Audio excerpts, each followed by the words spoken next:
আপনি কি জানেন কিভাবে এমএস ওয়ার্ডের ডকুমেন্টকে প্রিন্ট করবেন? চলুন জেনে নেওয়া যাক। আমাদের কাছে একটি ডকুমেন্ট রয়েছে। এটা করার জন্য প্রথমেই ফাইলে ক্লিক করব। সেখান থেকে আমরা ইনফো বক্সে গিয়ে এই প্রিন্ট অপশানটিকে ক্লিক করব এবং ক্লিক করার সাথে সাথেই সেখানে আমরা একটা ডায়লগ বক্স পাবো, যেখানে প্রিন্টের সমস্ত কিছু আমরা দেখতে পাবো। এখানে খুব ভালো করে লক্ষ্য করুন। প্রথমে যেটা আমরা দেখব এটা হচ্ছে কপি। এই যে উপরে যে অপশানটা কপি, এখান থেকে আমরা যে কটি কপি চাই সেগুলো নিতে পারি। এছাড়া আমরা এখানে পেজ সেটআপের মাধ্যমে A4 সাইজ বা যে কোনো রকমের সাইজ নিতে পারি।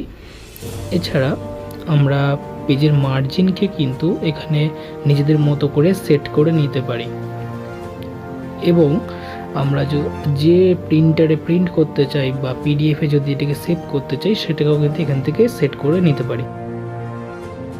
যাই হোক, এগুলো তো হলো লং প্রসেস। শর্টকাট কির মাধ্যমেও কিন্তু আমরা প্রিন্ট করতে পারি। আমাদের দ্রুত প্রিন্ট করার জন্য কন্ট্রোল এবং পি যদি আমরা একসাথে প্রেস করি তাহলে কিন্তু ডকুমেন্ট প্রিন্ট হয়ে যায়। আশা করি বুঝতে পেরেছেন। ধন্যবাদ।